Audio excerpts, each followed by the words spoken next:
13. Yeah. Right after public comment. A little after public comment. Okay.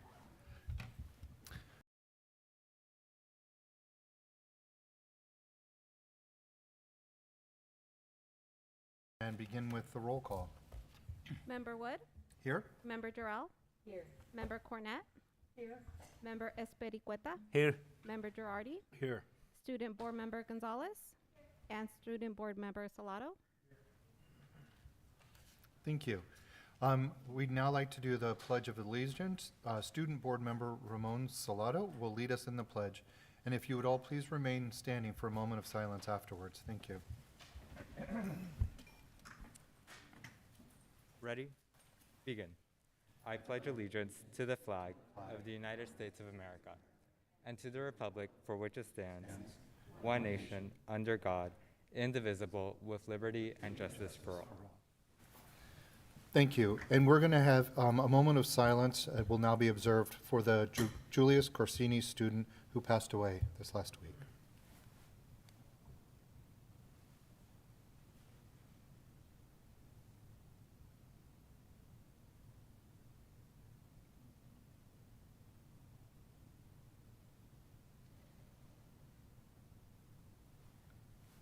Thank you.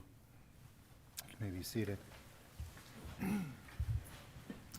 And now for our mission statement, if we could have Student Board Member Sofia Gonzalez now read that mission statement.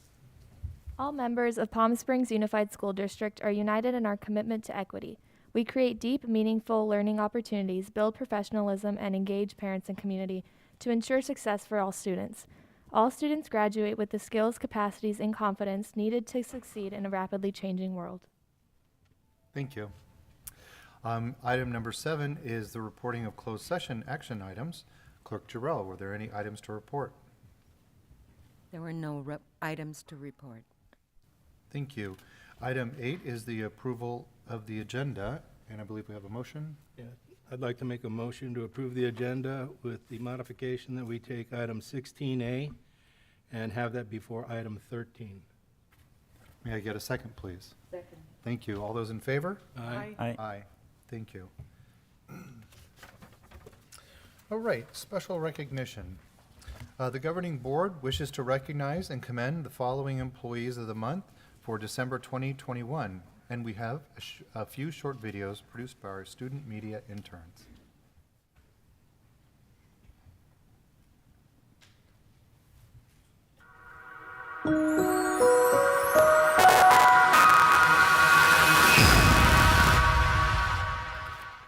Good evening, I'm Mr. Hammond, principal at Catherine Finchie Elementary School, and I'm happy to announce Certificated Employee of the Month, Mrs. Mary Vaughn. Mrs. Vaughn is the intervention teacher at Catherine Finchie. She is a very dedicated team member, always collaborating with her colleagues, providing best first instruction for her students, and really available and willing to help in any way. Her passion for teaching comes from the heart, and you can see that evident every day in not only her small group instruction for her intervention students, but also her dedication to all of the grade levels here at Catherine Finchie. Mrs. Vaughn is truly a class act. Congratulations, Mrs. Vaughn.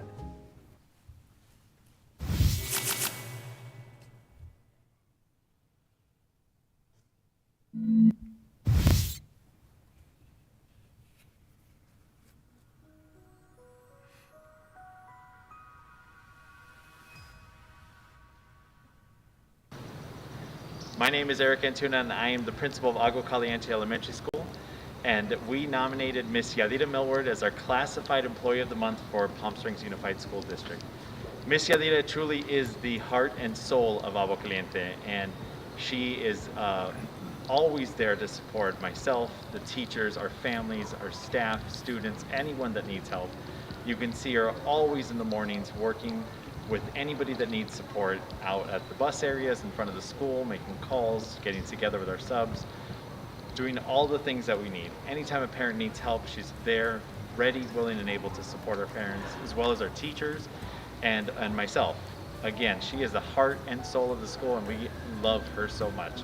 And we're so proud to have her as our classified employee of the month.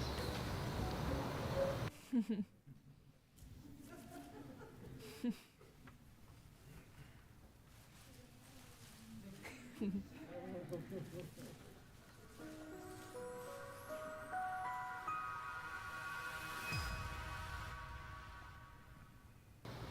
name is Eric Antuna. I'm the principal at Agua Caliente Elementary School, and I nominated Mr. Stephen Castillo as our Certificated Employee of the Month for Palm Springs Unified School District.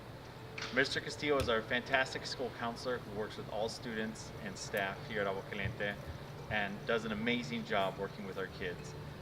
You can see him in the morning checking with students.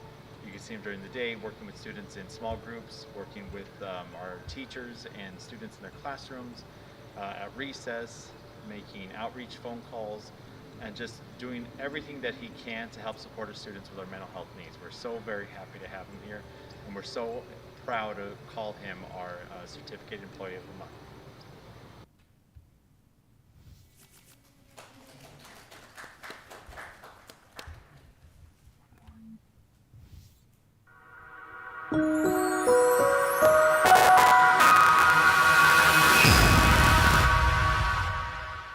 Good evening, Mr. Hammond, Principal at Catherine Finchie Elementary School, and I am happy to announce Classified Employee of the Month as Mrs. Juanita Garner.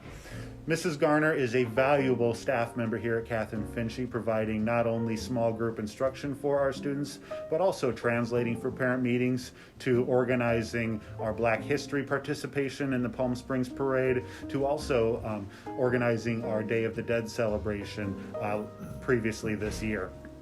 Ms. Garner is always going above and beyond and is willing to help in any way for any teacher and if for any student here at Catherine Finchie. She is truly one of the heart and souls of the Finchie family, and that is evident for her work ethic, her demeanor, and truly her passion for helping youth here at Catherine Finchie. Congratulations, Mrs. Garner.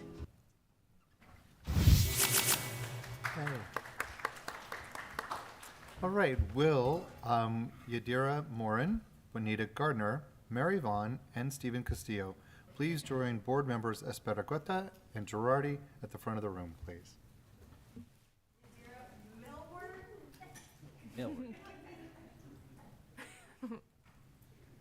And congratulations to all four of you, and our apologies for the little video transposition there at Catherine Finchie.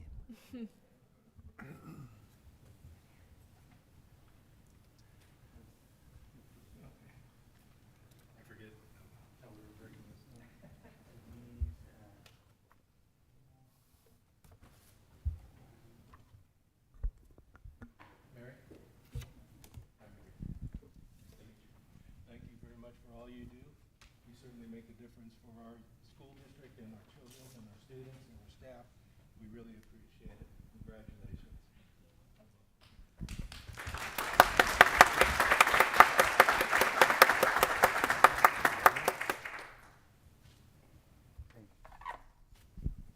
Yadira. Congratulations. I know you for a long time. I know how hard you work for the children in the school district, and it's an honor for me to present the employees of the month. Thank you so much. Muchas felicidades.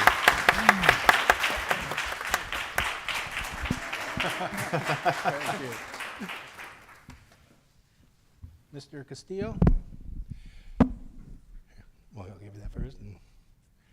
Mr. Castillo, thank you very much for all you do. Congratulations on this great honor. On behalf of the board, I want to, again, thank you and just tell you we appreciate everything you've done. You really make a difference in our school district. Thank you. Appreciate it.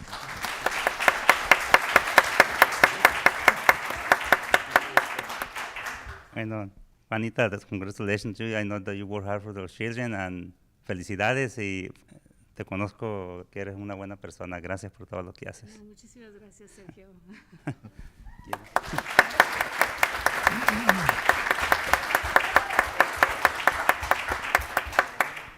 Thank you all and congratulations.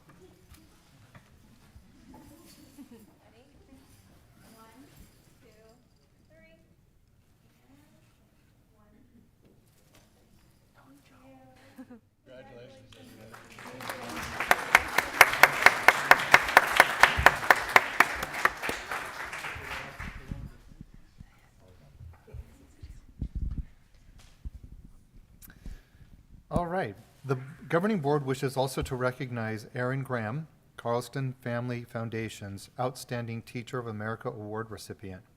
Aaron Graham, English teacher at Palm Springs High School, was recently selected to receive one of the 5 2021 Carlston Family Foundation Outstanding Teachers of America Awards, and here to present her with that award is Dr. Beverly Young, Executive Director of the Carlston Family Foundation.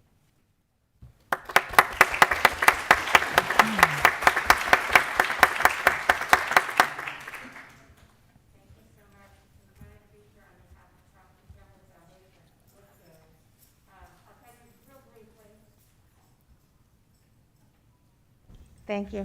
The Carlston Family Foundation is a public charity that for over 20 years has worked to identify, recognize, and honor outstanding high school teachers in California. The criteria is a little different from some other awards. We look for outstanding teachers who make a difference, who make an impact on students' lives.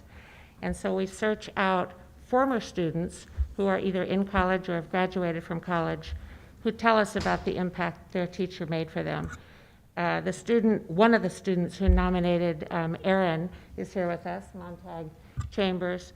Montag graduated from Palm Springs High School 5 years ago, but he looked back at Ms. Graham and talked to our board about the difference she made in his life, the story he told, as well as when we get a nomination, we talk to the other teachers at the school, we talk to the principal, we search out and find other former students, and we observe the teacher. Out of hundreds of nominations every year, we go down to 10 finalists and then 5 winners. You should be very proud of Erin as one of the 5 winners in California. At the recent banquet where we had the award, and Erin got this award, she also got a check for $15,000. Montag traveled to the banquet with her and made a speech telling about what she did.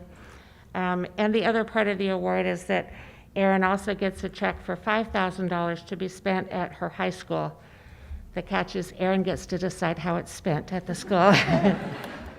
Oh, what I meant to tell you also about the banquet when Montag traveled up there, for our award winners, they don't know through the process what former student nominated them. So at the banquet when the student comes in, that's when they find out who their former students was there. So we are very proud to have Erin join what we consider the Carlston family of honorees, close to 90 of them so far across the years. And I think you should be proud of her too as a member of your school district. And Erin, you want to say anything? They know not to give me the microphone because at the awards banquet, I timed my speech out to 7 minutes, and then when I sat down, my husband was like, that was 15. So I'll be brief. Just a huge thank you to Beverly and the entire Carlston Family Foundation. It's such an honor to be a part of this group, and they hold a symposium during the awards weekend, and just getting to see what other teachers are doing was incredibly refreshing and inspiring. I do want to thank Montag Chambers. I know that they're going to be mad that I called them out anyways, but for nominating me. And when my husband and I were trying to guess who the student was, my husband was like, oh, I hope it's Montag. And I was like, I hope it is too. And then we were like, oh, we see an orange mohawk. So then we knew who it was. And then I just want to give a huge thanks. I have 2 former students here as well. So Gus Sanchez and Anissa Sanchez are also Palm Springs High School graduates and are here. And thank you so much. Like, you don't know how much that means to me to see you too. And my husband did make a joke that anyone in here who's got different colored hair is probably one of ours. And then just very quickly, because I know he'll be mad that I'm doing it, so I'm going to do it. I want to thank Brian Hendra because he was the principal at the time when I was being interviewed and being observed, and just also want to thank him for his support over the years. And then Michael Ventura and Deborah Cormier are also here from Palm Springs High School. So Michael is our new principal, and then Deb is stepping in as our interim athletic director and assistant principal, and just really means a lot to have that support here.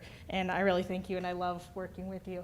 I don't know where Mike is, but so the money, which I should probably tell, I'm sure this is all anybody wants me to say. I was thinking one of the things we've really been struggling with this year, and actually in talking to Deb about this, is student engagement and just coming back from the pandemic and really helping students to feel like they're a part of a community. And so one of my ideas was to essentially set up a sort of raffle, but where staff and maybe even students can nominate students who embody the values of Palm Springs High School, especially because with the new principal and we're coming into this transition time where we're sort of keeping with the traditions of the past, but also trying to find a new identity for ourselves. And so I'd like to do something where we can recognize students who embody those values and principles and give them a little cash too, because coming out of the pandemic, everyone can use some cash. So, and I just also, two more things, sorry. I'm gonna give a shout out because I know that this is being streamed. I wanna give a shout out to my student Calixto Herrera, who got accepted to Columbia today. Yeah, so super proud of him. And also, he's on the League of Legends team that's gonna beat Cathedral City High School on Friday in the finals. So I just want everyone to know that too. And I just wanna thank my husband, Chad, who's here too, and who's supported me in everything and who even carried this award in, which is really special. So thank you so much. I love Palm Springs High School. I love Palm Springs Unified School District. This means a lot to me, and this is my favorite place to work. So thank you so much. Congratulations.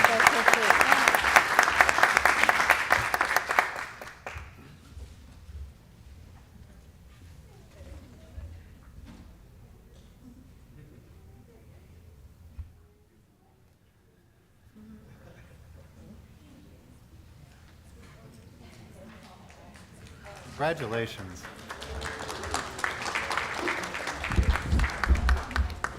All right, tonight the student board member reports will be presented by Cathedral City High School student board member Sylvia Gonzalez and Desert Hot Springs High School student board member Ramon Salado. First up, Sofia Gonzalez.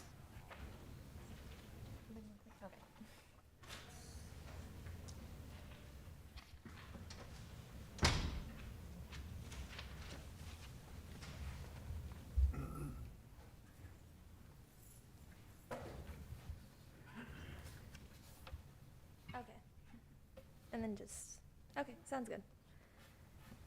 First off, I'd like to thank Superintendent Sweezy and the board for the opportunity to speak at tonight's meeting. And let's take a look at some of the exciting things happening at Cathedral City High School. First off, ASB's Adopt a Family is going on now, with over 20 homerooms participating and giving back this holiday season. Homeroom classes gathered food and toys for families, which were delivered today to different elementary schools in our community. This week is also very stressful, as many of us are completing our semester 1 finals. So, to spread some holiday cheer, ASB has decorated the hallways and created a holiday spirit week that consists of festive days. Some of these days include Santa's Workshop, Christmas Sweater Day, Pajama Day, Best Winter Outfit Day, and Dress Like a Christmas Icon Day. I can't wait to see what our students bring to this fun-filled spirit week. Also, our ASB students have nominated and awarded this month's tireless teacher for the month of December, Counselor Miss Fury. She has aided hundreds of students and who are seniors with their college applications, so thank you, Miss Fury, for all your hard work. It does not go unnoticed. Then Interact Club, our campus booster club, or Interact Club, has wrapped up their Her Project campaign to collect feminine hygiene products for women in our community. To fundraise for more products, they held a Pie in the Face event where students donated money to nominate teachers to be pied in the face, and then they were also entered in a raffle to pie them. They raised over $300 for the project, and here are some pictures from the event. Yes, it was a very fun lunchtime activity. Kindness Club. The Kindness Club also held a thank you card writing activity before Thanksgiving break. They are now selling Secret Santa sleighs at lunch for students to buy and anonymously send to a friend. Our Data Academy students are also holding a Winter Mario Kart tournament. Our HEAL students are interning after school with our nurse Steph for coronavirus vaccination and testing clinics. I got my booster shot last week on Friday, so lots of people were there, so it was a very great turnout. And they are also preparing for their SLC Leadership Conference in March. They have also met with students at Nellie Kaufman Middle School who are interested. The CCHS Equity Ambassadors also held a gratitude tree lunchtime activity where students were given a paper leaf and wrote what they were thankful for, then stuck it on a tree. Well, a poster of a tree, not an actual tree. And then currently, to spread positivity during finals week, they have created posters with positive affirmations. Band. Prior to Thanksgiving break, the CCHS band held our annual Bandorama, where marching bands from across the valley performed for family and friends. Our Royal Regiment also finished yet another triumphant season and placed 6th overall with a score of 81.475 at this year's state championship.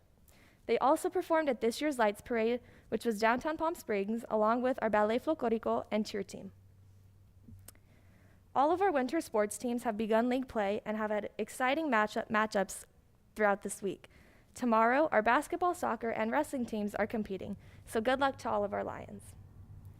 Also, special shout out, congratulations to our senior Melody Chaklan, who, through the Questbridge Scholarship, was matched with Stanford University.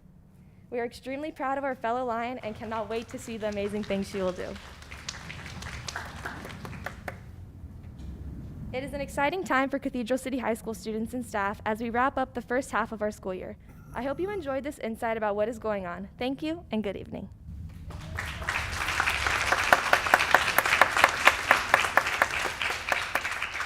Thank you. And next up, we have Ramon Salado.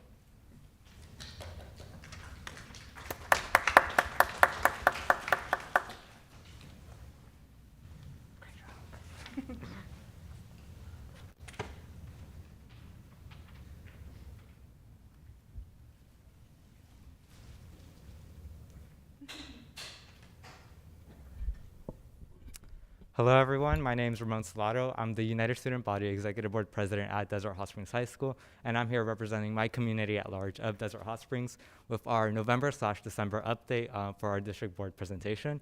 So without further ado, let's get started. Before we begin, I would just want to point out some agenda items for today, just so we have a clear vision of what's going to be covered. Firstly, I'm going to cover our homecoming recap since we still need to kind of go over everything that occurred at our football game, from floats to also our senior night, spirit, and also our dance. Then community involvement at DHS, what that looks like in terms of the month of November. Then we also recently had our Winter Wonderland with our Spirit Week and also different events and festivities that went on with that. And then we'll conclude with our social media presence and just a little bit of what's been going on in the social media realm.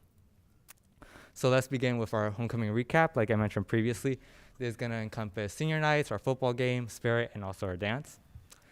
Firstly, I want to highlight our homecoming game. So here are some images which kind of represent the feels and the air of what occurred.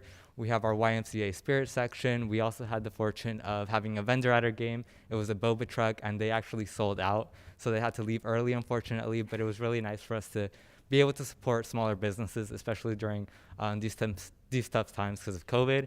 In addition, you'll see our Royal Court for our Queen nominees and also our actual Queen winner. Savannah's up there. Then I also want to highlight our homecoming floats. We have our seniors, juniors, sophomores, and freshmen. Everyone had a different float based on an iconic Halloween/October movie. So here's some images of that. Then we also had the fortune of sharing our senior nights with our homecoming game. So our Golden Eagle Regiment had their senior night. So here's some images which kind of demonstrate all the festivities that went into planning that to really celebrate and highlight all their accomplishments and achievements. Same thing for our Golden Eagle cheer team. They also had their senior night during our homecoming game.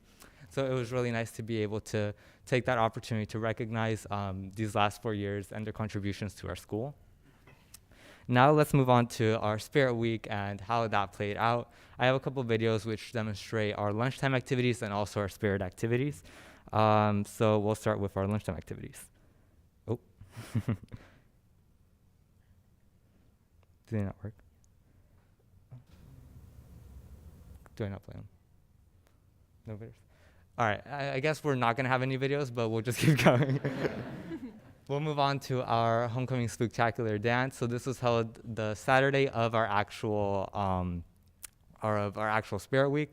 So we really had the opportunity to transform a space which we typically don't use as often, which was our 500 and 600 ring.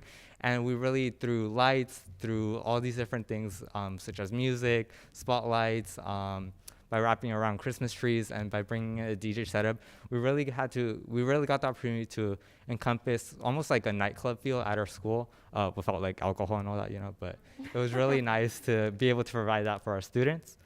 In addition, there were more videos for our actual dance itself, but I do want to highlight that we really kind of reestablished that sense of community and unity at our Desert Hot Springs High School, which felt really good, especially after being quarantined for so long. And I want to quickly end my little homecoming segment with our king and queen, Savannah and Eduardo, who got the opportunity to dance together at our actual homecoming dance. Next, we'll move on to community involvement and what that looks like at DHS. This is mainly going to focus on November, since that's really the month that we try and give back to our surrounding community. So we'll start off with our blood drive. So by partnering with the Livestream Blood Bank, our students and staff and community members were able to collect 52 units of blood, which is enough to save 156 lives. So we were really grateful to get that opportunity, and we're looking forward to potentially in the future hosting a future blood drive. In addition, our students also hosted a canned food drive. So through this canned food drive, our students were able to collect over 800 cans and different sorts of food items, which were later donated to Safe House of the Desert, which is an organization here local to the Coachella Valley, which provides resources to homeless and runaway youth.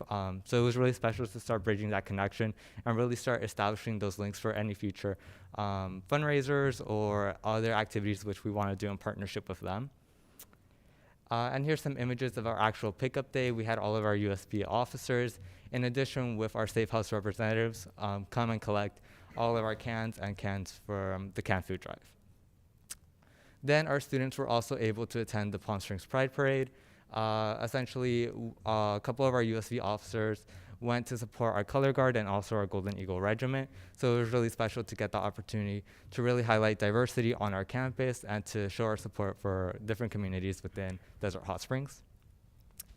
Then we'll move on to our campus cleanup. So essentially, what we did in partnership with our class of 2025, which is our freshman class, is we saw an issue on campus, which was the lack of cleanliness due to understaffing and just not having enough resources to really provide that service for our students. So we're really grateful that our freshmen really saw this issue and took initiative upon themselves to take one afternoon, come to school with their friends, and really just help collaborate together and clean up a campus. Here's some more images which kind of demonstrate what we managed to accomplish. As you can see up there, we've collected well over 15 bags just full of trash. So it was really nice to be able to do that for our community. Hand in hand with that, we also took the moment to appreciate our custodians. We have Danny and Rodrigo up there. We're just really grateful for all that they do for us. They've always been there with all of our USB activities, working late hours. So just being able to put a smile on their faces and recognizing their hard work and contributions was something that we took great pride in, especially going hand in hand with our campus cleanup. In the same month of November, given that it is Veteran/Military Family Month, we use social media as a platform to really demonstrate different families and also just our staff in general who have made contributions to the United States military in some sort of fashion. So up there, we got the opportunity to share their stories, a little bit about them, just so we get a better idea of what DHS is and who they are and what makes up our great community. In addition, our USB also helped set up our Mjrotc Luncheon. So it was a great opportunity to recognize the long history which this program has had within the United States, and also recognize our students themselves who participate in this program. So we helped decorate with our centerpieces and all of our different tables to really just make that a special night to recognize their accomplishments. Then we have been continuing our student advisory committee meetings. We've had 2 since our last student board presentation, so one in the month of November and one in the month of December. And essentially, we've continued to talk about issues which our students feel are relevant and prominent within our campus that should be addressed. In addition, I also want to point out that during our December meeting, we got the opportunity to welcome our new principal, Mr. Tinoco, and it was also a great opportunity for our old principal, Ms. Coda, to kind of just say some farewell words to our students and just some words of encouragement leading into the future for new beginnings and also for what the future has in store for all of our students. So now we'll move into our Winter Wonderland festivities. So this is going to cover the Palm Springs Light Parade, our Spirit Week, and also an outdoor festival, which we hosted. So we'll start off with the Palm Springs Light Parade. We had our cheer and our Golden Eagle Regiment attend. Something which I found was really special for Golden Eagle Regiment is that they partnered with our local middle school, Desert Springs Middle School, to really collaborate and to get that, I guess, that shadowing experience with our upperclassmen to really kind of build that connection within our schools. So that was really special. Then we'll move on to our Spirit Week, which was actually last week. So we'll start with Monday, which was holiday headgear. Here's just some pictures which kind of demonstrate spirit across our campus. I had another video, but we unfortunately won't be able to show that. Then for Tuesday, we also had Anything But a Backpack Day. These are just some of my personal favorites. Everything from a wheelbarrow to a piñata to a lonchera. So we really had it all.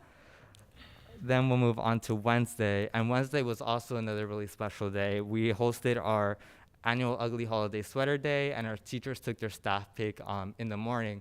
And in addition to that, we had our Human Relations Committee, which was working prior to that picture being taken, to provide our teachers with what we called a thanks latte. So it was really just a little gift that we distributed to all of our teachers just to show our appreciation, especially during this holiday season. Then we'll move on to Thursday, which was matching sets for family portraits. We had a lot of our teachers participate during this day, including our world language department, which I thought was really nice. And yeah, it was just a great opportunity for people to come together just in matching sets with their friends. Then Friday was our Winter Wonderland. So I think this was pretty epic because we actually managed to bring snow into our backyard here at GHSHS. So we brought real snow, like cold snow, into the desert. It was really nice. I had never touched snow before that, so it was cool. But apart from the snow, which was a main attraction, we also used that as an opportunity for our clubs across campus to fundraise and also raise money for their own organizations and future projects or plans that they wanted to host. So for example, we had our environmental club. They sold coffee and donuts. Then we had our I Am That Girl club sell hot chocolate and so on and so forth. We had performances, including our annual Mean Girls dance. We had our newly instated K-pop club also do a performance, and our dance team also choreographed a performance for that event. And we even had one of our teachers dress up as Santa for Santa pictures. And then real quick, we'll move on to social media. There's just a couple things to cover in terms of what's been going on with that. Of course, we have DHSHS Online with our website and our Instagram account. And then we've also been doing our Athlete of the Month. So we had one for the month of November and also for the month of December. So that's been an ongoing thing which we hope to continue. And then finally, also our class Instagram account, every class with their respective Instagram account where they keep their class posted on any updates which pertain to their grade level. And that's the end of my presentation. So thank you for your time. I really appreciate it. Thank you.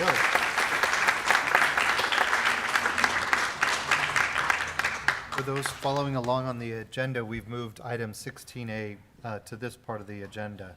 So with that, this is the approval of certificated and classified employee transactions.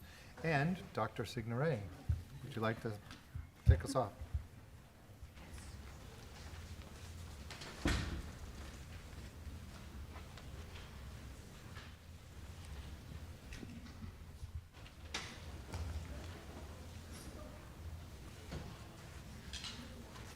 Okay, first I'd like to call up Mr. Art Sanchez. Mr. Sanchez, come on up. Right over here. No, over here is fine. All right, it gives me great pleasure to recommend and reintroduce to the board Mr. Art Sanchez as the interim assistant principal for Palm Springs High School.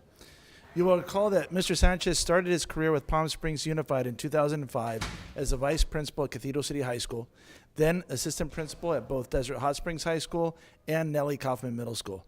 He is now returning to us after serving as a principal of Coachella Valley High School. Mr. Sanchez's experience and leadership will be a valuable asset to the Palm Springs High School administrative team. As you are aware, Mrs. Jody DeMarco, currently an assistant principal at Palm Springs High, is retiring at the end of January of 2022.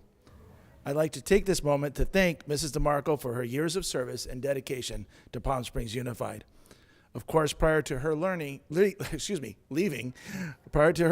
this will be an excellent transition period for Mrs. DeMarco and Mr. Sanchez. Mr. Sanchez will continue in the interim role at Palm Springs High as we recruit for a new assistant principal for the school. At the end of this school year, we will make a decision on a permanent assignment for Mr. Sanchez for the following school year. So with that said, congratulations and welcome back, Mr. Sanchez. Any comments? Any comments you'd like to share with the board and the superintendent? Well, I'd like to thank the board for allowing me to return to such a great district and the cabinet also. And I would also like to thank my beautiful wife who always supports me, Christine. Thank you. Congratulations.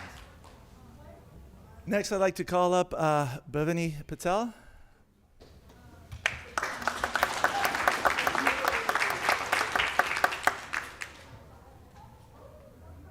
I'm also very pleased to recommend to the board Mrs. Bovany Patel as the new coordinator of educational technology. Mrs. Patel earned her bachelor's degree from Cal State Fullerton and her master's degree from Cal State San Bernardino. She started her career with Palm Springs Unified in 2006. Upon a successful career as an elementary teacher, Mrs. Patel broadened her leadership role as an instructional technology teacher on special assignment in 2014. In this role, Mrs. Patel provided support and professional development with instructional technology for teachers across our district. Mrs. Patel has solid expertise in the field. She is a board member for the Coachella Q chapter, she's a certified Google trainer, and she has presented at numerous instructional technology conferences across the state and country. We are very confident Mrs. Patel will do an outstanding job as the coordinator of educational technology. Congratulations. Any comments you'd like to share with the superintendent and the board? I just want to say thank you, and I'm very grateful I got to start my journey here in 2006. I've learned so much at this district, and I look forward to continuing and growing. I want to say thank you to my family and friends that are here to support me and the department that I've worked in and given me the opportunity to grow. So thank you, and I'm happy and very grateful to be part of this district. Thank you. Congratulations.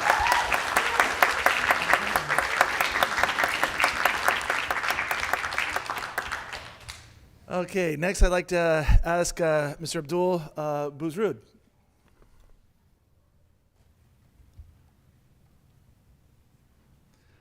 I'm also very pleased to recommend to the board Mr. Abdul Buzrud as the new coordinator of transportation services. Mr. Buzrud joins our district from Long Beach Transit, where he worked as a transit service delivery supervisor since 2018. Mr. Buzrud was responsible for scheduling about 500 employees and equipment to facilitate delivery services for the city of Long Beach. He was also responsible for employee evaluations, as well as managing the dispatch and communication center to ensure efficient bus services to the community. Prior to his position at Long Beach Transit, Mr. Buzrud was the operations supervisor manager over transportation for Gate Gourmet, a catering service for airlines. Throughout his career, Mr. Buzrud has always prioritized customer service. His former supervisor commented that he is a great communicator. He is calm, flexible, and adaptable. Well, we believe that Mr. Buzrud's vast experience and skills make him an excellent choice as the coordinator of transportation services. Congratulations. Thank you. Any comments you'd like to share with the superintendent board? Good evening, everyone. My name is Abdullah. You feel free to call me Abdul. I am very honored to be here tonight and accept the position of transportation coordinator. I would like to thank my beautiful wife and 2.5-year-old son that are watching us from YouTube live stream. I would like to thank the respected board members, superintendent, and executive leadership for this great opportunity. I am grateful for this position, but I'm also Equally grateful for just having the opportunity to keep doing what I like while supporting generations of students to achieve their fullest potential and succeed in a fast-changing world. And I thank you again.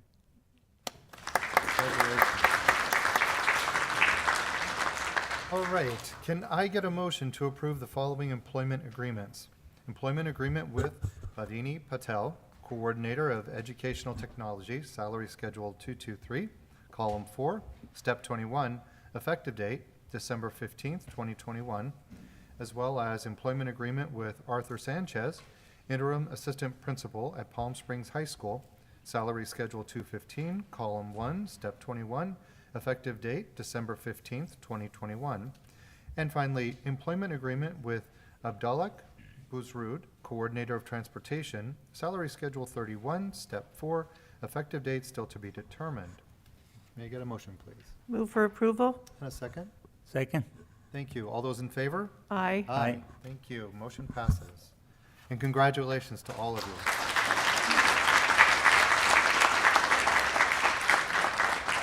All right, next we have our first interim report, OE-5. Dr. Murray. Thank you all for coming.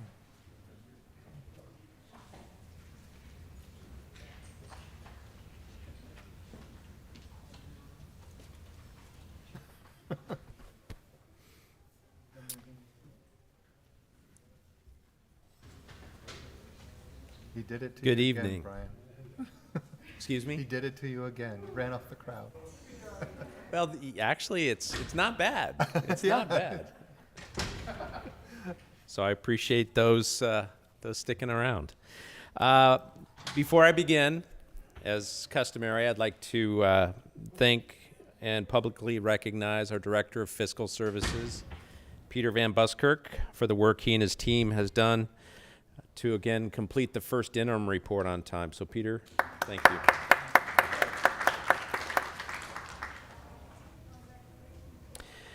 Slide 2 includes the current board priorities established by the board, as I always share with the board at every presentation. As you may remember, this is the first of 2 interim reports that I share with the board each year. The first interim report includes prior year carryovers and true actuals through October 31st of this year and forecasts the rest of the year and provides best estimates for 22-23 and also 23-24. The next interim report, creatively referred to as the second interim report, will be presented to you no later than March 15th. As I've done in past interim presentations, I take this opportunity to share with the board a very brief economic overview at this point in time in the year. As you may know, the U.S. economy is in an expansion mode right now. The lingering pandemic, however, is tempering this expansion and associated economic recovery, but it's predicted that it will not halt the recovery. We're almost back to where we were jobs-wise right before the pandemic, although currently we meaning the county, state, and our school district, have more job openings than we have unemployed persons. And unfortunately, a new job term, job quits, also known as the Great Resignation, is also at an all-time high. The big 3 taxes are up $28.2 billion in the state under the Legislative Analysts Office budget outlook for the 21-22 budget cycle. This year, the state will almost certainly have to set aside a significant share of its budget surplus to remain under its GAN limit. There are several things that the state can use to spend this excess revenue, as noted on that slide. Here on slide number 6, we show the Proposition 98 minimum guarantee projections from the Legislative Analyst's Office last month compared to the governor's June budget. You can see the guarantee is revised up almost $10.8 billion across 2021 and 21-22, and the state needs to set aside $544 million of this increase to cover baseline cost changes. The remaining amount for the legislature to allocate is $10.2 billion. And then lastly, in 22-23, you can see that there is a dark bar missing. That will be filled in January when we learn the governor's plans for Proposition 98 for next year. Here you can see that the Legislative Analyst's Office has projected the cost of living allowance, or the COLA, for 22-23 at 5.35%, over double the amount projected at budget development back in June. You can also see from the out years listed here that the projected COLAs are more in line with what was previously projected. So you can see the economy as it stands right now is looking good. Of course, a pall over these bright COLA figures is the current inflation that we're all experiencing. Here you can see most economists believe that the current inflation we are experiencing is not going to be long-term, and that we should begin to see a decline as we move through 2022. So with that, before I get into the district's information, any questions on the information so far? Okay. So with respect to the first interim report, as a reminder, there are 3 possible certifications: positive, qualified, and negative. Here on slide 10, as we manage the district's budget, I want to again remind the board that we're constantly evaluating all of the cautions and considerations listed, and we always tend to take a conservative approach with our planning. The last consideration listed, that being our declining enrollment trend, again, is maybe more of a concern than a consideration, as we can see in more detail here on this slide. As you can see from our enrollment history each year, except for 2021, this year we are following pretty much the same pattern. Low enrollment the first couple weeks of school, enrollment maxing out in October, November, and then a gradual decline to the end of the school year, where we started about in August. If we just focus on this year and last year, you can see where this normal trend has significantly been disrupted. As you can see here, the yellow line at the bottom represents this year's enrollment. This year's enrollment followed a trend like you see the first 8 years of the enrollment analysis. And again, if there's any consolation, you can see that we're not alone. The Legislative Analyst's Office is projecting that TK-12 enrollment in California will drop 170,000 students this school year due to a decline in birth rates. The LAO is also projecting that with the implementation of universal TK, the state will add approximately 230,000 students by 25-26. And the LAO sees the enrollment drop more as a reflection of students being out of school rather than students moving to other states. As you know from reading the weekly enrollment reports that we send to you each week, our current enrollment is 605 students less than what we projected for this year. 605 students equals approximately $7.7 million less in funding. 605 students equals approximately 22 to 25 fewer teachers that are needed. However, 25 teachers' annual salaries do not equal $7.7 million, but closer to $2.8 million. So you can see why enrollment is such an important component of our planning process. This is a slide that you've seen in the past, and we've again updated it this year. We as a public employer are responsible for contributing to the retirement system that we serve our employees once they retire. STRS stands for State Teacher Retirement System, and PERS stands for Public Employees Retirement System. You may see these are also referred to as CalSTRS and CalPERS. Our district STRS and PERS obligations, as mentioned previously, are another consideration that costs money that we have to appropriately plan for. If you focus your attention on this school year, the 2 highest bars represent our district share of STRS and PERS costs. You can see from the graph's legend that employees also contribute to their own retirement, and with STRS, the state also contributes a small amount toward retirement. Both STRS and PERS systems also generate funds through investments. Roughly 55 cents of every dollar in PERS is generated through investments, and in the STIRS system, roughly 60 cents for every dollar is generated through investments. If you look at the brown and blue bars in 22-23 through 24-25, you can see that while the state employee rates remain constant, employer rates continue to increase. So that is a concern for us. Putting percents into real numbers, we're looking at almost $47 million for our share of the pension liability pie for our general fund employees this year. Slide 15 includes both restricted and unrestricted general fund budget data, also known as the combined general fund. In the SACS report that I held up at the beginning of the presentation, it's referred to as Form 01. With respect to the budget, there are a few assumptions behind these figures. The first thing is that might catch your attention, other than the large number in green font in the first column, are the revenue and expenditure figures in 21-22 compared to 22-23. The reason these figures are so much higher is because here is where we show the additional funds we've received from the Coronavirus Aid, Relief, and Economic Security, or CARES Act of 2020, and the funds we received from the Coronavirus Response and Relief Supplemental Appropriations, or CRRSA Act of 2021. These figures also include revenues and expenditures related to the Educator Effectiveness Block Grant Plan, the LCAP, the A through G Completion Improvement Grant Plan, the Pre-Kindergarten Planning and Implementation Grant Plan, the ESSER Plan, and plans related to GEAR, or the Governor's Emergency Education Relief Fund. For expenditures listed in 21-22, we assume, as we always do in our interim reports, that every dollar budgeted is spent.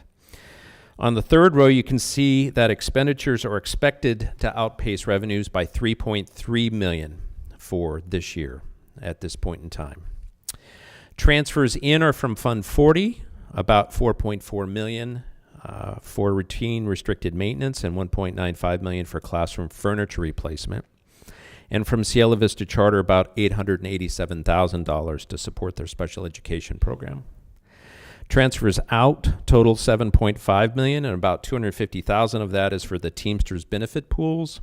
$2.7 million is for property and liability insurance, and a tiny amount, about $5,000, is to nutrition services to pay for the 181st instructional day. So in order to maintain our current operations, we're at a net decrease of about $3.5 million in our combined general fund. Our beginning fund balance back on July 1st of this year was $59.3 million. Right now, we're projecting that our ending fund balance on June 30th of 2022, and again, that is a projection, will be about $55.8 million, and that's about double of what it was last year. With respect to $59.3 million highlighted in green, that figure comes directly from our unaudited actuals report and presentation that we provided to you back in September. So there's that nexus from last year to this year. For the first year out, 22-23, you can see that we're projecting our ending fund balance to be about $40.2 million. And for the second year out, 23-24, you can see that we're projecting our ending fund balance to be about $34.4 million. It's important to keep in mind that in the out years, 22-23 and 23-24, the figures listed represent best guesses at this point in time and the current time, and assume that only projected COLAs and no other funding is provided to school districts. So to summarize this slide, at the time we're reporting that we can certainly meet our obligations. Here you can see what comprises the $55.821 million ending fund balance from the previous slide. Revolving cash and stores account for $100,000. The $5.547 million in the legally restricted row is carryover from our restricted programs, and those are mainly the Title I or other federal programs. Our legally restricted 3% reserve is based again on percentages of expected expenditures, and so we are projecting a decrease in spending in 22-23 and a very slight increase in 23-24.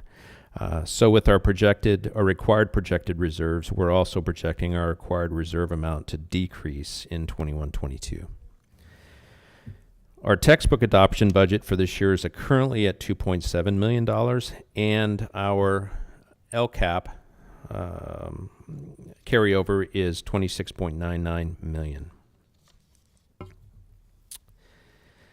When we look solely at the unrestricted general fund budget and cut out the restricted general fund dollars on slide 17, you can see that our revenues are outpacing expenditures by about $34.9 million. Transfers in and out on this slide are the same reasons that I shared previously, minus the amount for special education services to Cielo Vista Charter, as they are from restricted resources. Contributions, predominantly for special education related services, are projected to be $30.6 million at year end. And despite these significant contributions, we are projecting a balanced budget in our unrestricted general fund through October 31st. Keep in mind that the increases for the recently settled agreements with PSTA and Teamsters colleagues, and Teamsters actually in progress, are not reflected in these numbers, as those agreements were settled after October 31st. Remember, the first interim is through October 31st. The financials related to these agreements will be reflected in the second interim report that I mentioned that I'll present to you in March. As you can see on the net increase-decrease line, we're projecting a budget surplus of about $3.3 million, keeping in mind, again, that this does not include any increases to pay. So that will hit by the time we do second interim, and that will be reflected in the updated figures at that time. You can see that with respect to contributions, we'll review some important data on slide 19, but first, on the next slide, we'll look at the components of the $50.2 million ending fund balance that you see there. On this slide, you can see from the components of our ending fund balance very similar to what we saw previously, with the only difference being the legally restricted row is zeroed out. Lastly, if we look at the projected ending fund balances for 22-23 and 23-24, you can see that as a result of continued declining enrollment, as well as projected declining COLAs in the out years, our ending balances will decrease. Here I wanted to just share again with the board, over a 7-year period, our total contributions to support our unrestricted general fund have increased over $10 million. The vast majority, again, of each of those bars represents contributions to help support our special education program. If there's any good news in the future, it's that the governor has seen the need to fund special education at a higher level, so we would hope that the contributions that we need to make from the unrestricted general fund will actually go down.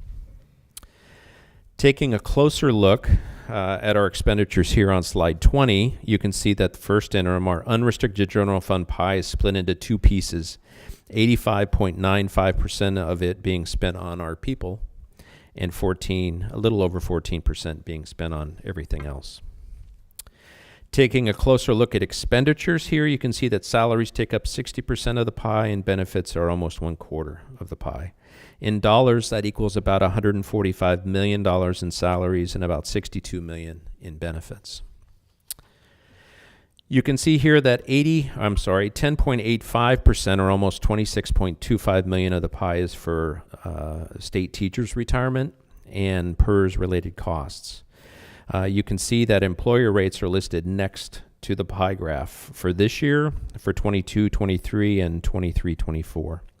You can see there is a big jump in PERS scheduled for 22-23, and both PERS and STRS jump again in 23-24. The 5% COLA currently identified by the Legislative Analysts Office in 22-23 will be very helpful to us as we move into the new calendar year and start to put our 22-23 budget together. So to summarize, this evening we're reporting to you at this time, and as stated earlier in the presentation, that as of first interim, again through October 31st, we can meet our financial obligations for the current year and the 2 following years, again by making necessary budget decisions in line with our declining enrollment.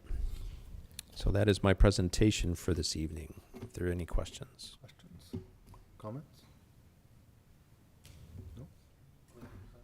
Thank you, Dr. Murray. You're welcome. Appreciate it. All right. Item 12 is public comments and Board Clerk Terrell. Have we received any email comments? We have received no email comments. Thank you. And next is telephonic comments. Do we have any telephonic comments? We do not have any telephonic comments. Great, thank you. And in-person comments, all comments are to be directed to the board, be under 3 minutes, and shall be devoid of any personal attacks. Members of the public are expected to maintain a professional, courteous decorum during public comments. Board members do not respond during public comment. Do we have any cards for this evening for public comment? None? Okay, seeing none, we'll move on. Board member comments. Anyone? Anyone? Hi. Yes, please. I think it's a first not to have any public comments. Yeah. Really do, but It's raining. yeah. What does that mean? Karen, did you want to say something?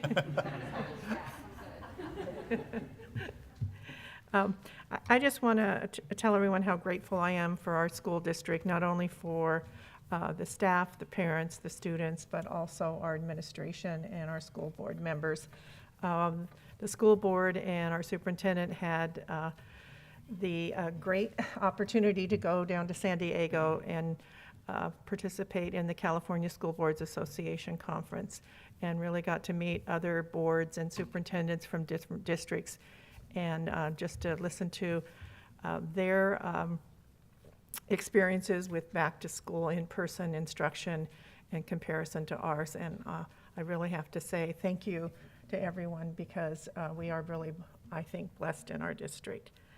I also just want to say that we do always welcome input from parents and students and staff in our community.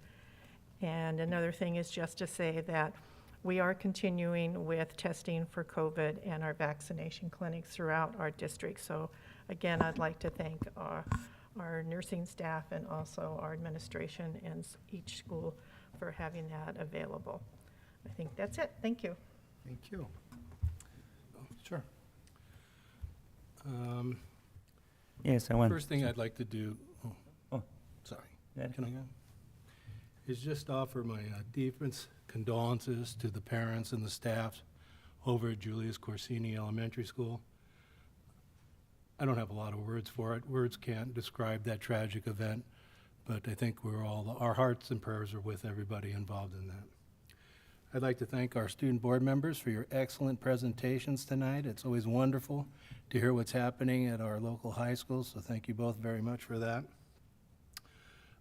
Just to echo Karen, the CSBA conference was excellent. They offer a lot of good professional development opportunities for board members, just as it is important for all our staff members to continuously be involved in professional development. I think it's important for board members to be also. So thank you for that opportunity. And then I just want to encourage everybody to have a very safe, healthy, and happy holiday season. Thank you very much.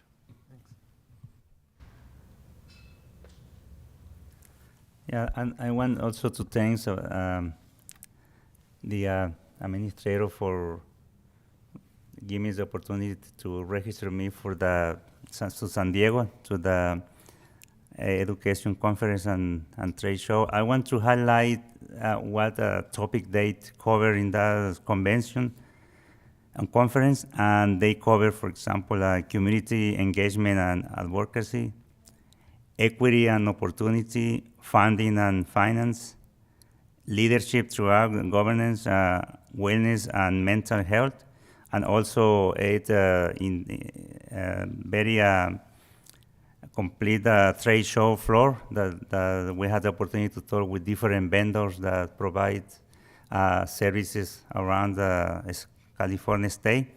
And today, or tomorrow will be my first year, my anniversary here, and while I want to thank the administrator, the colleague, the whole board member for the whole support that they give me to learn what is happening the entire year. the administrator, the staff member, around the school district. Thank you. I feel well training to continue doing the best for our children. Thank you.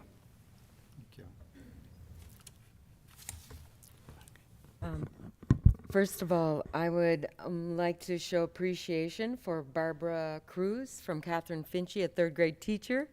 She started a movement with just one book called Can I Be Your Dog? And that started a trend in her school, in her classroom, and they raised money for the animal shelter. So taking a book from a classroom to doing a good deed in the community was demonstrated with Barbara Cruz and the third graders at Catherine Finchy. Also, we had another athlete, Cathedral City Athlete, Player of the Week, Frankie Valentino. Watch for him in the pros because he caught a 55-yard touchdown and is a talented offensive receiver, and we need to honor all of our students across our district who are being recognized by Player of the Week and news channels, as well as Walter Clark, a local lawyer, and he honors a teacher, one class at a time. You can nominate yourself, and Tiffany Cobb from Cathedral City Elementary nominated herself, and she got the $500. And they asked her on TV, what exactly are you going to do with that? And she said, well, I think I'm going to let the kids do art and buy art materials. And I was just impressed with, giving the kids the time to process and come back with those important little things that help them understand the values of their education that include art. Also, oh my goodness, on TV, we came back from the board conference in San Diego, and from the luxury of my living room, I got to watch the marching bands in the Festival of Lights parade. I think every school, middle and high school, was in the parade. Dancing teams, drill, cheer.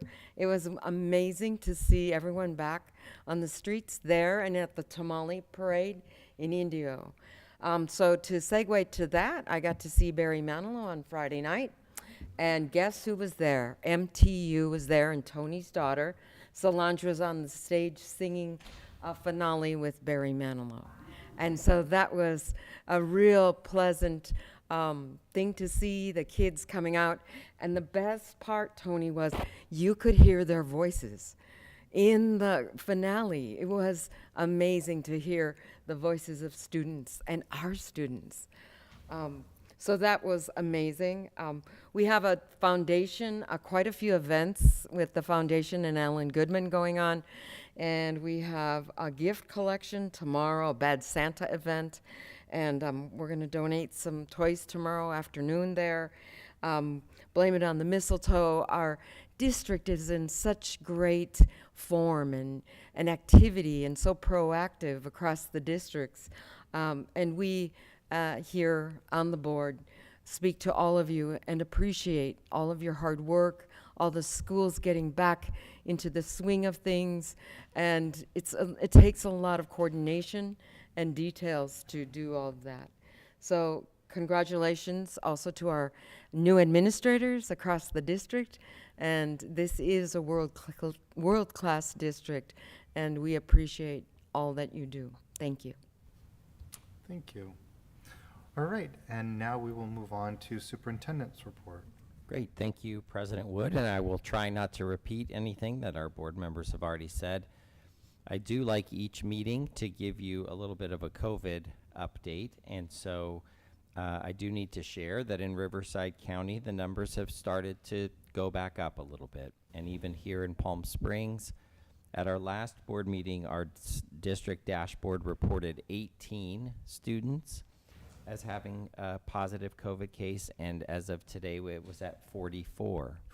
So as you can see, that number is increasing. And another number that I heard from the county public health that I wanted to share that I would like to increase even more is the percentage of young people who are vaccinated.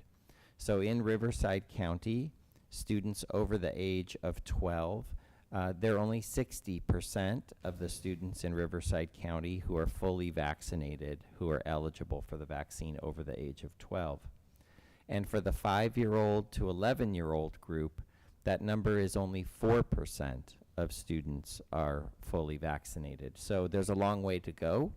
And as Member Cornett said, we are continuing to offer vaccination clinics, giving that third booster. So please, everybody, make sure you get that third booster, and also making it available to our families with young children or school-age children. I also wanted to mention I did my first Morning with Mike, where I went to a local coffee shop, and that was set up by our amazing Joan Boyko and the incredible team of Monica and Erica in the office with me. And it was very nice to get to talk to someone at a coffee shop about our school district, and was able to actually sit down and have a conversation. So I'm looking forward to continuing that in other communities. It'll be about once a month, I believe, and so we'll get back at it in January. And again, as Member Girardi said, our deepest sympathy and condolences to everyone impacted by the very tragic accident that took place out near Desert Hot Springs last week. I do want to share that being able to be at the school the next day, the school site principal, along with district staff and a crisis response team from the district, did an excellent job being there for all of the staff members and for all of the students. And although this is a terrible tragedy, something that's very difficult for all of us to process, I have to say I was very proud of our district team who was there to help families, students, and staff members deal with this really devastating news. And that support will continue well past just the first few days after that accident. I also wanted to say this evening that welcome to our new administrators, as somebody already said, but I want to call attention to something that Bovany Patel said this evening when she was being named the Educational Technology Coordinator. And she said something about this is a district where I've learned and grown, and I'm so proud to be part of this district. And that really echoed with me from last month when we had another new administrator in the district say, I love this district because it is a place that I've grown. So really, I just wanted to take a minute to acknowledge the district's logo of lifelong learning starts here is not just about school-age children. It's about staff members, it's about family, and it's about board members. And so we really embody that here in Palm Springs, and I couldn't be more proud of that. The CSBA conference was great. It was fun to get to spend some time with the board outside of this setting, but I want to make my public commitment to the board. I was very jealous of the school districts that were receiving golden bells. It's been a while since we've received that recognition, but I assure you, we will be back up there. We have so many great programs in this district. They really need to be recognized. So again, with that, I'll turn it back over to President Wood. Thank you. Very nice. Alrighty, on to item 15, our annual board organizational meeting elections. And 15A is the election of a new president of the governing board. So we will now open for nominations for board president. Do we have any nominations? Yes, Ms. Cornett. I'd like to nominate John Girardi for president of the Board of Education. Okay, any other nominations? All those in favor? Pardon me? Need a second. Oh, sorry. Oh, second? Aye. Thank you. All those in favor? Aye. Passes. Thank you. Now, election of a new board clerk. Do we have any nominations for board clerk? Yes, I'd like to nominate Madonna Jarrell. Thank you. Any other nominations? Okay, may we get a second, please? No second. Thank you. All those in favor? Aye. Aye. Thank you. Congratulations. Thank you. Okay, and now we need to elect a representative for the annual county committee on school district organizations. Do we have any nominations? Yes. I'll nominate Karen Cornett. Thank you. May I have are there any other nominations? And may we have a second, please? Second. Thank you. All those in favor? Aye. Thank you. Passes. Congratulations to all three of you. All right. Item 15D, selection of day, time, and place of regular meetings. And can I get a motion to approve this item? Move for approval? Thank you. A second? Second. Thank you. All those in favor? Aye. Aye. Aye. Motion passes. Approval of the calendar of dates for regular meetings. Can I get a motion for this one, please? Move for approval. Thank you. May I have a second? Second. Thank you. All those in favor? Aye. Aye. Thank you.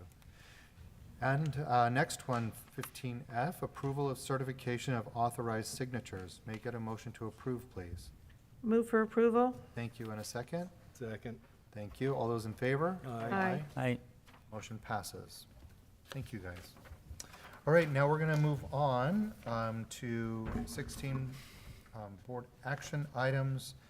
And we're going to skip, obviously, 16A since we have already done that one. So on to 16B. Approval of the final PAR report for 2020-2021 OE 4.4. And I believe Mr. Hendra is here to present this for us tonight. Yes, and if I may, as Mr. Hendrick comes up, just want to recognize, very excited to have Mr. Hendrick present his very first report as a certificated director of recruitment, retention, and leadership development. He's doing an outstanding job already and is going to be doing a great report for the board, but also want to recognize our outstanding consulting teacher team. I know that Mr. Hendra will be introducing them, but our program would not be possible if we did not have this outstanding leadership. So, Mr. Hendra, turn it over to you. I want to thank you first for allowing me to present this. One of the things Dr. Speaky just mentioned about the district, about lifelong learning, I think this program itself kind of like embodies that in that. And I've been in this district now for about 10 years, and I've grown through it, and I appreciate that. So as we're saying that, new teacher induction is our career assistance and our review. We have our reflective coaches. They work with our teachers for the first couple of years as they're in our district to make sure that they're cleared and become permanent teachers. They work with coaching, they work with their social emotional health, and we really can't thank them enough for that. So as we go through this presentation, it'll be a little bit more clear, if I can get it to work, maybe. Here we go. Again, our coaches are reflective teachers. They've also been in our district for quite some time. They have to work with our students for about 3 years. They're selected on an interview panel through working with a collaboration with our union and also with management to make sure that they're successful. Through a 6-person panel, then they have to go through another part of an observation. So they're very highly qualified and very deserving of these positions. They are outside the classroom. They work with teachers at least once a week with contact. And again, they have to demonstrate their highly effectiveness at least every 3 to 4 years.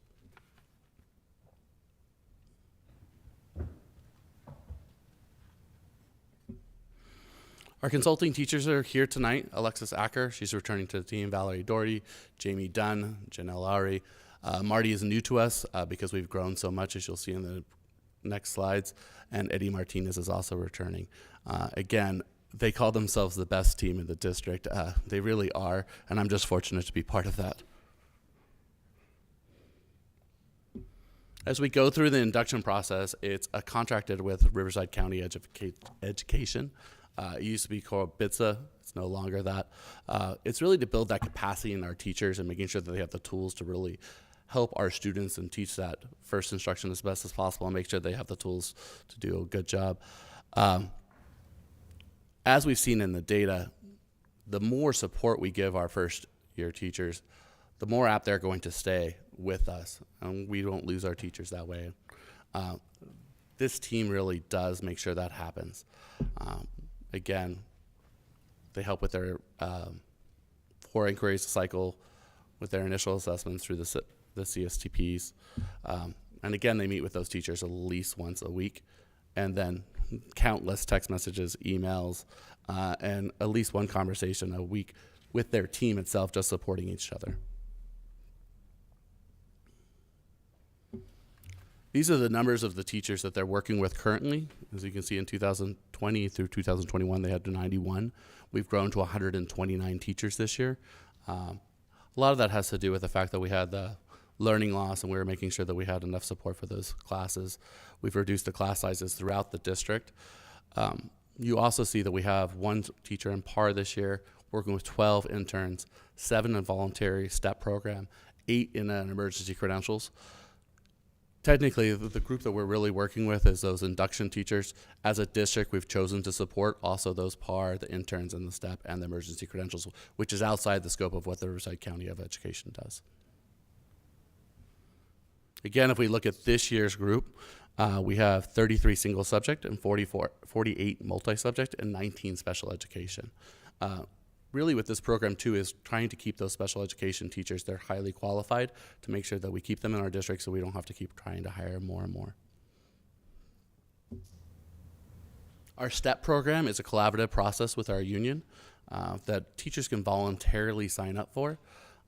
Currently we have 8, I believe it's growing to 9.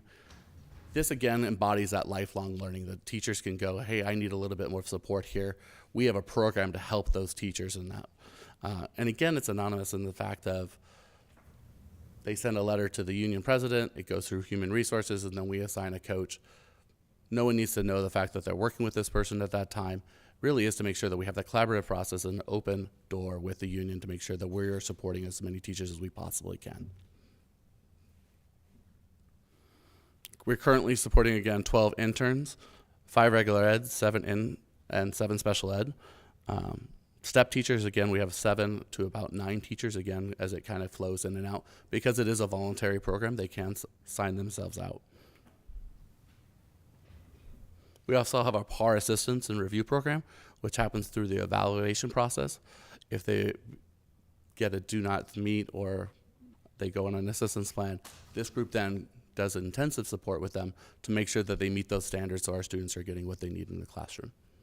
Our goal, of course, is that everybody exits PAR as soon as possible. The PAR Council meets at the end of the year to kind of look over those reports to make sure the teachers are doing what they're supposed to, and again, making sure that our students get exactly what they need in the classroom. Our PAR Council consists of members from management and also from the union to make sure that we're, again, collaborating in that process and it's as transparent as possible. Currently, we have 1 teacher in PAR in the district. Last year we had 0, but the previous year to that, when the teacher would have been signed up, we had frozen all evaluations, so that's why that's there. Some of the things that I'm particularly proud about when we look at this report is that when we look at our COE and our average, we're at 88%, they're at 88%, so we're doing as well as the county average, making sure that they're well matched either with their credential or just with placement. Here, we're doing better than the county average with 88%. Our teachers are being met with at least once a week. Again, that doesn't even count the emails, the text messages, the phone calls, the hours that they spend with them. Those are the formal meetings that they have with them during their classroom on their school sites.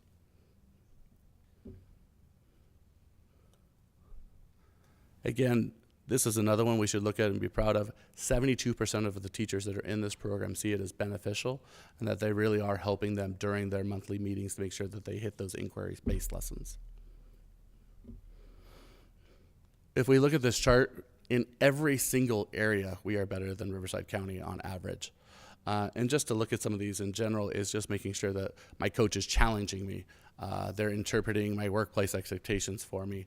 Again, really making sure that they have a really good onboarding experience with our district and navigate that through. It is nice to see in every single category we beat Riverside County. Again, that goes to the best team that's sitting here. Again, you look at our retention rate. 2019, 2020 is an anomaly in the sense of that was our COVID year. But normal, you see about a 7%, and then with the team, you're looking at about a 4.5 next year. These are just some of the comments and the exit survey from the teachers going outside the program after they finish. And again, if you read through these, my coach and I were well matched because we shared similar experiences. My coach has experience working in my same grade level. My coach has the same passion in teaching as I do. And again, because of the really intensive process that we pick these coaches, they really do have that passion to help teachers and that love of learning, and that goes into every single one of our teachers at that point. And again, I just want to thank them for doing the best job that they possibly can and supporting me here tonight.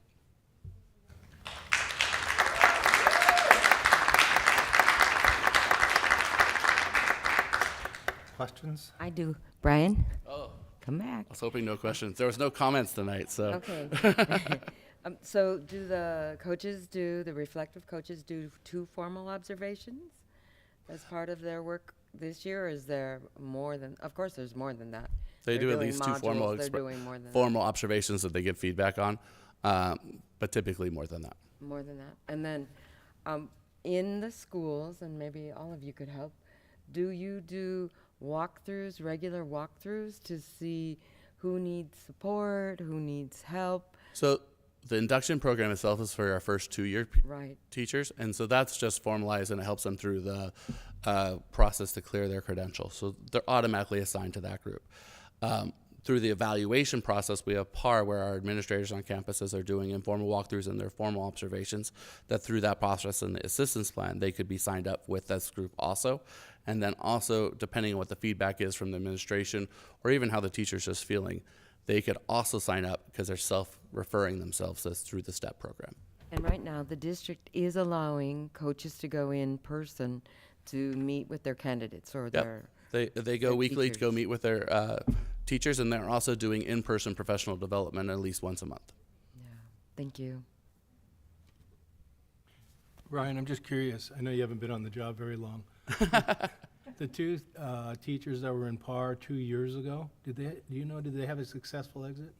The one 2 years ago had a successful exit, and the one currently is in the program right now. We'll decide that at the end of the year. Okay, thank you. Other questions? No? Great, thank you very much. Okay, Appreciate it. thank you.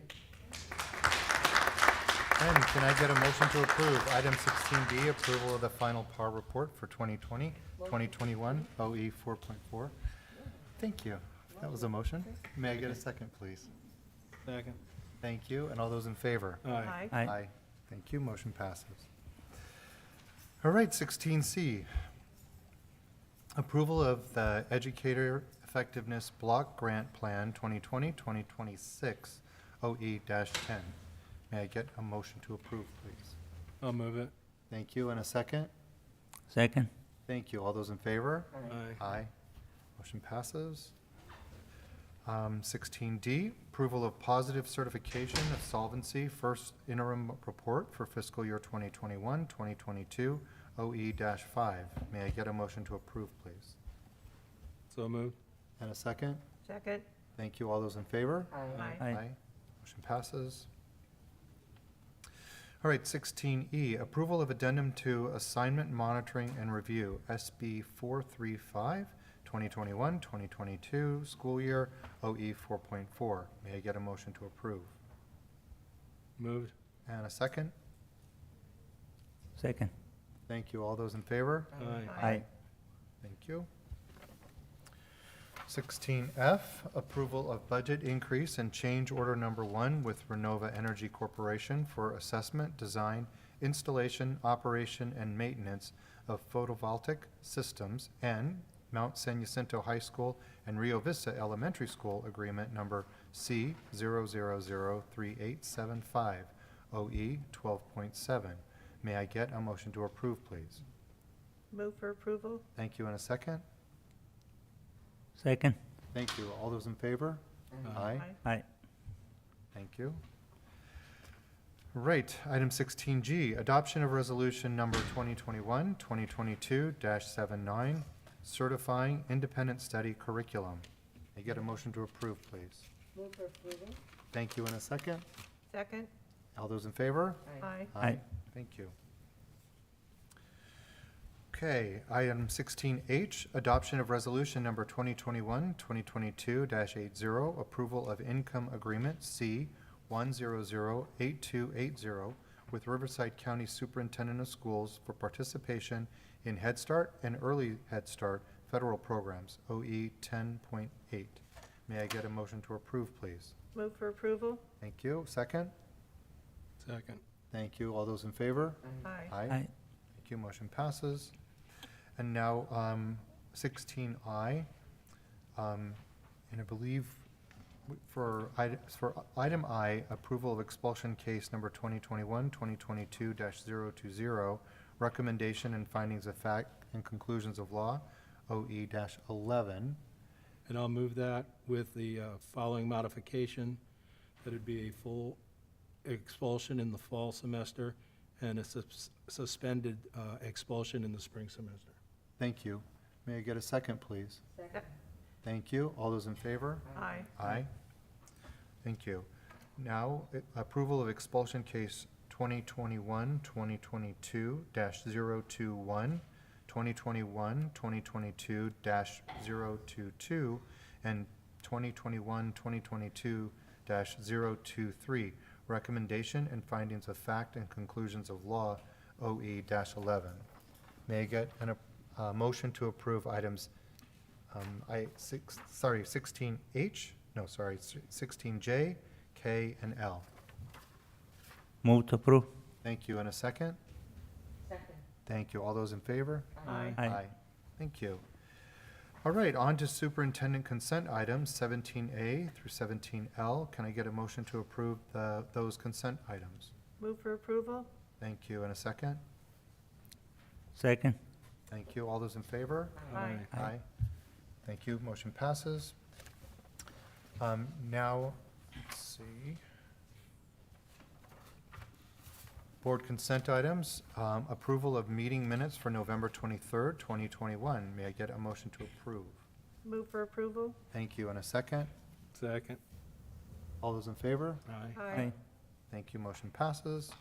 Information item 19A, first reading of the district calendar for 2022-2023 school year. And then 19B, submission of early Head Start and Head Start reports per requirements for the Head Start Act for August and September, OE 10.1. The board has received and reviewed this information. Item 20, suggestions for future agendas. Anyone? Okay. Item 21, setting of the next board meeting. The next regular board meeting will be on January 11th, 2022. Now to item 22, debrief. What you got? Nothing? Welcome to all our new administrators, and wishing everyone a really happy holiday season and a great 2022 year. Yes. And I would just like to say thank you for a great year. I wish John, as the new president of the governing board, to have a great year. Madonna, another great year as our clerk, and Karen in the annual county committee. It's been fun. We had 3 big objectives at the beginning of the year, and we got them all done. And I'm really thankful for the time I had to do this. And thank you. Thank all of you. Great president. Thank you. Okay, let's see, where are we? That leaves us with adjournment. Can I get a motion to adjourn, please? So move. Second? Second. Thank you. All those in favor? Aye. Aye. We are adjourned. Thank you.